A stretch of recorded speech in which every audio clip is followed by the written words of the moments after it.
Oi galera, tudo bem? Bem-vindos para mais um vídeo. Gente, hoje o assunto é meio chato, tá? Eu vou estar lendo para vocês, contando aqui como os relatos das meninas que supostamente foram estupradas pelo Felipe Prior, tá bom? Para quem tem preguiça de ler a matéria que tá muito grande, eu vou estar aqui lendo, relatando como que supostamente aconteceram as coisas. Por que eu estou falando supostamente? Porque isso aqui não foi julgado e a gente não sabe se é verdade ou não, tá bom? Então, o que eu vou falar? Eu sendo mulher e já passei coisas terríveis. Então, assim, vou contar pra vocês mais em outro vídeo falando de mim. Mas é meu lugar de fala, sim. Eu realmente vou falar agora como mulher, como ser humano, como eles gostam de falar na casa, como jornalista, enfim. Na faculdade eu aprendi que a gente tem que ouvir os dois lados. Eu acho que todo mundo devia levar isso para a vida. Nós temos que ouvir os dois lados e depois deixar as coisas acontecerem para ver uma conclusão, principalmente quando é uma coisa criminal. Infelizmente, muita gente não sabe disso, mas tem muitos dados de pessoas que são presas, inclusive, tá, que são presas injustamente. Casos fora do Brasil, que a gente não tem penas de morte, de pessoas até que são mortas, né, vão para penas de morte e depois descobre que eram inocentes. Então, assim, é muito complicado o caso criminal, tá, gente? Então, assim, tem que ter um cuidado para falar. Se o Felipe Prior for culpado, ele tem que ser preso e pagar pelo que ele fez. Porque, assim, é um crime terrível, entendeu? Agora, se ele for inocente, ele pode até pedir indenização por isso. Porque imagina você ser acusado de um crime tão terrível quanto esse, sendo inocente. Então, assim, gente, a gente não sabe a verdade, a gente não sabe quem tá falando a verdade. Ele jura que é inocente e as meninas falam que juram que aconteceu. Então a gente vai deixar, já tá tudo sendo investigado pela polícia, pela justiça. E quando tudo terminar, se ele for o culpado, eu vou vir aqui falar que eu me arrependi de ter torcido por ele. Não se preocupem, com certeza. Principalmente sendo mulher e já tendo passado por casos, inclusive, de violência. Então, assim, com certeza eu vou falar que ele é culpado.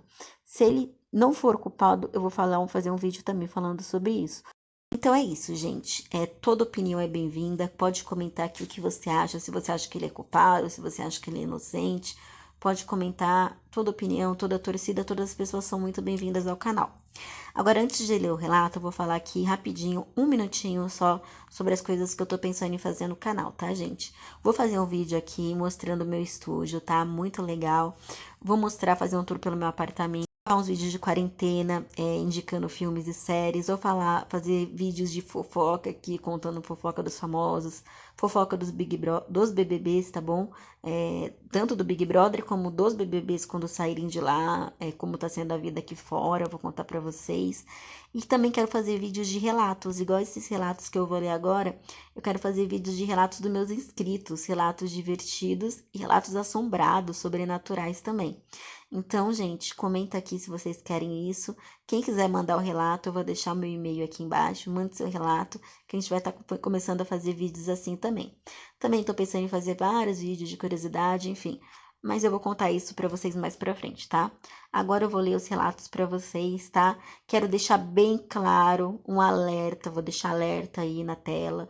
Alerta que tem gatilho. Você que sofreu alguma violência, por favor, não ouça os relatos. Você que tem algum trauma, não ouça os relatos, porque são muito pesados, tá bom?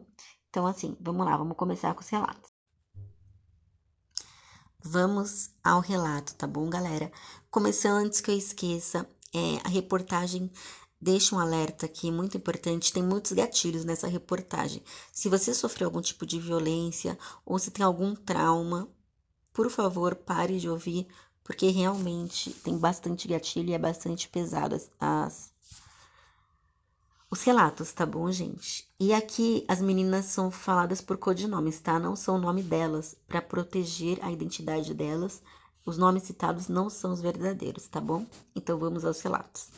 Que tá na Marie Claire, tá bom? Na madrugada de 9 de agosto de 2014, Temis, hoje com 27 anos, foi a uma festa da USP que comemorava os Jogos Universitários das Faculdades de Arquitetura e Urbanismo do Estado de São Paulo, chamados de Interfal. Ao final do evento pré-interfal, ela e uma amiga, que chamaremos de Atena, aceitaram a carona oferecida por Felipe Antoniazzi Prior, na época aluno do curso de arquitetura da Universidade Presbiteriana Mackenzie. Temis disse que se encontrava bastante alterada na ocasião, pois havia consumido bebida alcoólica. Para quem não entendeu, ela estava bêbada. Segundo ela, Felipe teria deixado Atena em casa e minutos depois parado o carro na rua, desligado o motor. Nesse momento, teria se lançado sobre Temis, pulado em cima dela e começado a beijá-la, passando a mão pelo seu corpo. Em seguida, arrastou para o banco de trás do veículo. Conforme o depoimento que Temis concedeu às suas advogadas e presente na Notitia Criminis, protocolada, isso daí significa protocolada no Departamento de Inquéritos do Fórum Central Criminal em 17 de março de 2020, por Maíra Pinheiro e Juliana de Almeida Valente, a fim de dar início a uma investigação criminal. Eu acho que são as advogadas, ao qual a Marie Claire teve acesso exclusivo. Felipe tirou a roupa dela e abriu a própria calça, deixando seu genital para fora. Devido à embriaguez, ela não conseguiu oferecer resistência física, mas disse que falou não a ele muitas vezes, deixando claro que não queria ter relações sexuais com ele. Felipe teria reagido dirigindo-se a ela aos gritos, dizendo, abre aspas, para de ser fresca, no fundo você quer, não é hora de se fazer de difícil. Fecha aspas, e diante das seguidas negativas de Temis, dela ficar falando não, não e não, ele teria insistido falando quer sim. Nesse momento, Felipe teria a estuprado. Temis relatou que a violência do ato foi tamanha que causou uma laceração em seu lábio vaginal esquerdo, o que fez com que rapidamente sua roupa, o banco do carro e a roupa de Felipe ficassem ensanguentados. Por causa da dor, começou a chorar. Isso teria feito Felipe parar, ela acredita. Ela acha que ele parou o ato porque estava sangrando muito e ela começou a chorar. Como a quantidade de sangue era grande, ele perguntou se ela queria ser levada ao hospital. Temis respondeu que queria ir para casa e mais nada. Felipe assentiu, seguiu viagem, a deixou no portão de sua residência e foi embora. Agora eu vou dar a minha opinião. Não, como eu falei, não vou ficar de um lado nem de outro, porque se isso é verdade, é horrível e extremamente pesado.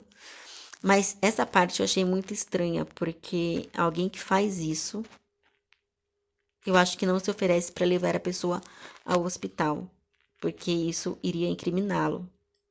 E eu acho bem estranho. Eu vi já comentários sobre isso na internet, sobre como que alguém faz isso e depois a pessoa oferece para levar no hospital. Isso é uma coisa para ser pensada. Por isso que eu não vou dar a minha opinião se eu acho que é verdade ou mentira. Pode ser muito verdade e pode ser muito mentira.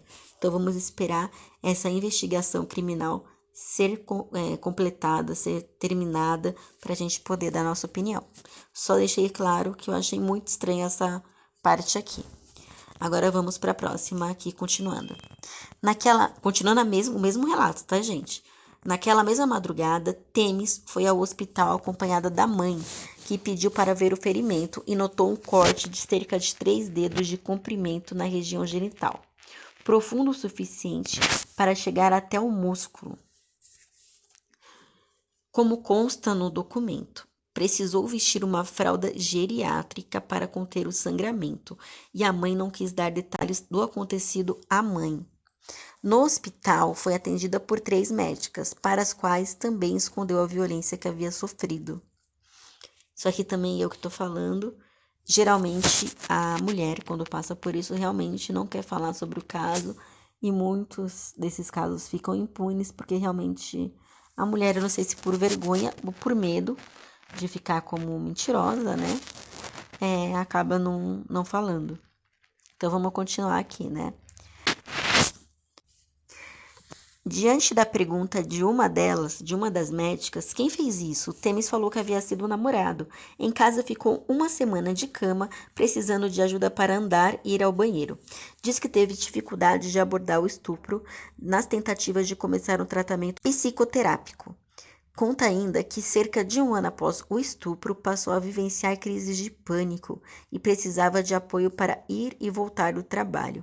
Tinha crises de choro no meio da rua e não conseguia sair do lugar. Em vários desses momentos, tinha flashes do estupro. Agora, abre aspas, que é a menina falando, tá? A Temis. Tudo para mim se resume a uma grande agonia no peito, disse Temis a Marie Claire em uma conversa por telefone. Simplesmente coloquei a violência que sofri debaixo do tapete por 6 anos. Achei que não lidando com ela sumiria em mim. Atrasei 2 anos.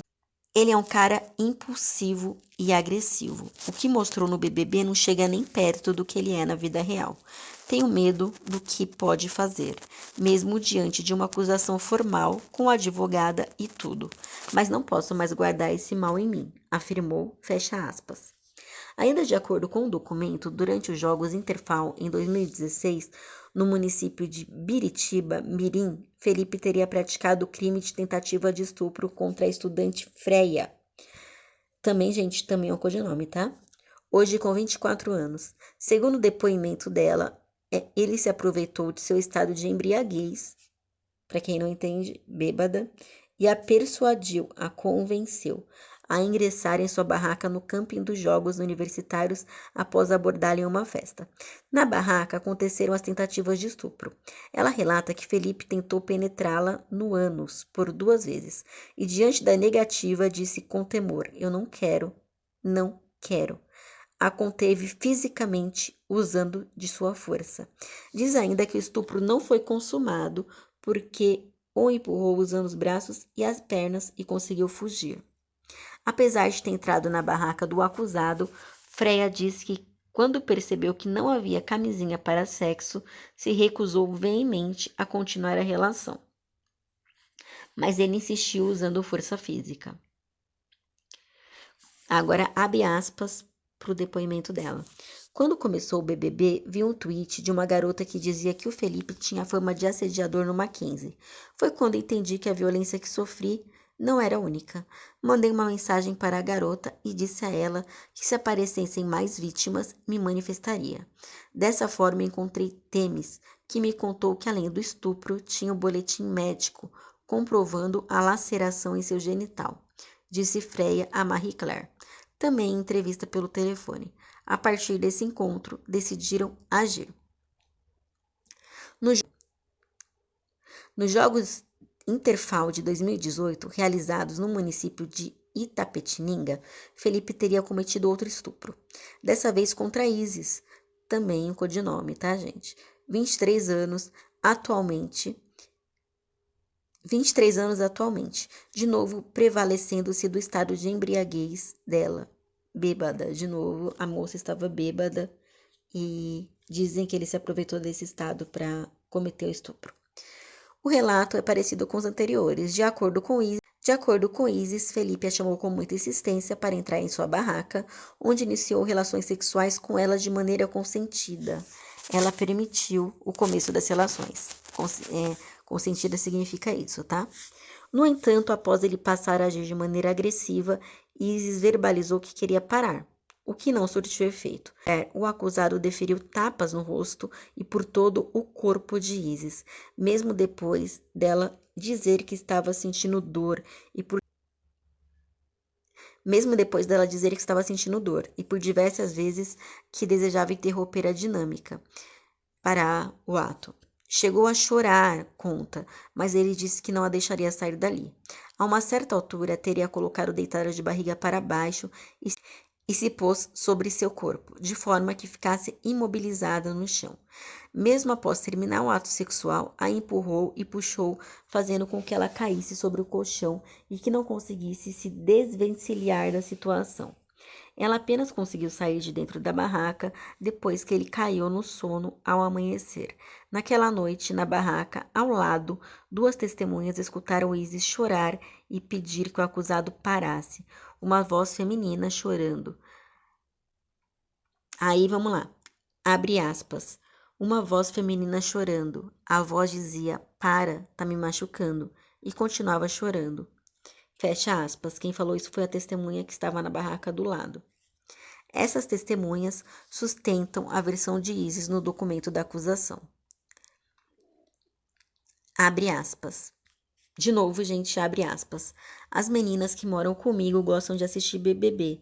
Imagina ter que ver a cara dele todo dia. Ao mesmo tempo, foi importante para que eu pensasse no passado. Eu achava que ia superar pelo esquecimento e vê-lo na TV me despertou muitos gatilhos e medo de me relacionar com homens, afirmou Isis a Marie Claire. A maneira reiterada e habitual com que Felipe incorria nesse tipo de conduta levou à deliberação por parte da comissão organizadora do Interfal do impedimento de seu acesso ao ambiente dos Jogos Universitários. O relato da violência sofrida por Isis foi determinante para essa decisão.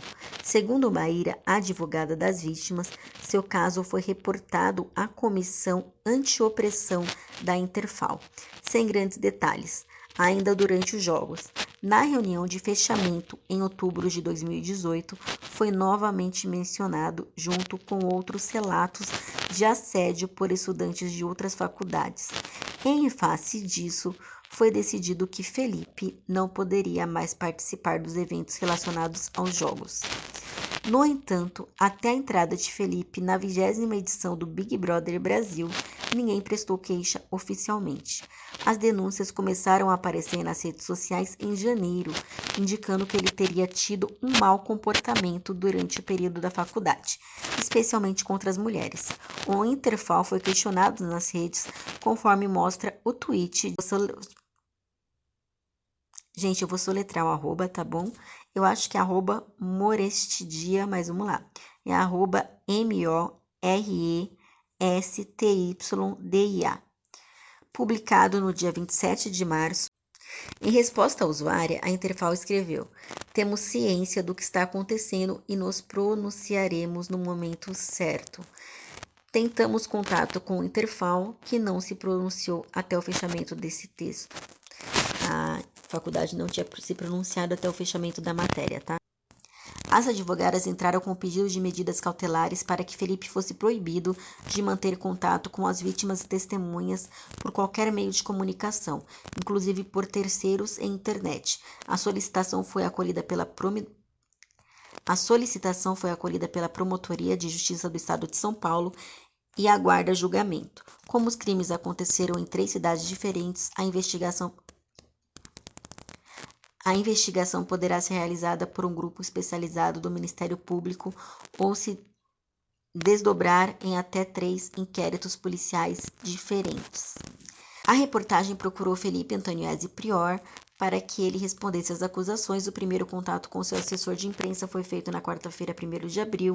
Em uma mensagem de texto, pedimos o número de telefone para apresentar as denúncias. Diante da ausência de resposta, a reportagem enviou o conteúdo das denúncias em mensagens privadas para o WhatsApp do assessor às 11 da manhã da quinta-feira, dia 2. Diante do novo silêncio, ligou insistentemente em seu telefone celular. A resposta do assessor veio via WhatsApp ao 12h40. Respondendo, abre aspas, isso aí é mentira, fecha aspas, escreveu. Diante da insistência para que respondesse às acusações, o assessor respondeu, abre aspas, acho que agora não, fecha aspas. E logo depois, abre aspas, assim que eu entrar em contato com a família, eu te aviso, fecha aspas. Mas deu prazo de 1 dia para que o assessor ou o próprio Felipe se manifestassem formalmente diante das acusações, o que não aconteceu apesar das tentativas da reportagem. O novo contato foi feito nesta sexta-feira pela manhã, avisando da iminência da publicação. Outra vez sem resposta. Avisaram que iriam publicar e ele não tinha respondido. Ele respondeu da revista, mas ele respondeu no Instagram por meio de vídeo falando que ele é inocente, né? Eu postei para vocês aí, vou deixar aqui na descrição e aqui no card. E teve também falando mais uma notícia, a juíza não aceitou esse pedido de proteção, dele não poder falar com as vítimas nem pela internet e ninguém da equipe dele. Então, gente, vamos ver como isso vai ficar. Eu resolvi fazer aqui ler o relato para vocês, porque eu sei que muita gente tem preguiça de ler, enfim, é muito grande a matéria e realmente tem muita gente que realmente prefere ouvir E também tem gente que nem sabe ler, infelizmente, no nosso país, né? É complicado. Então, assim, resolvi ler os relatos para vocês. Eu tô pensando, agora mudando de assunto, tô pensando em ler aqui relatos no canal, relatos divertidos de histórias engraçadas dos inscritos e relatos assustadores também, de histórias sobrenaturais. Então, comentem aqui se quiser mandar seu relato, tá bom? Eu vou deixar meu e-mail aqui. E sobre esse caso, gente, vamos deixar a justiça agir, tudo acontecer para a gente poder falar a nossa opinião, para a gente poder opinar. Então não adianta o pessoal ficar defendendo, brigando e nem ficar acusando e falando eu te falei, brigando, porque isso não vai levar a nada. Então, como eu falei, se ele for culpado, ele tem que ser preso e pagar por isso. Se ele for inocente, ele merece, inclusive, uma indenização por isso. Então é isso, pessoal. Termino o vídeo por aqui. Ficou grande porque a linha dos relatos. Comentem aí o que vocês acham, sem brigas, tá bom? Porque brigas não levam a nada, tá bom, galera? Então vamos aqui comentar de boa a sua opinião. Todas as opiniões são bem-vindas. E vamos que vamos continuar por aqui. Beijinhos e até o próximo vídeo. Fiquem com Deus. Fui!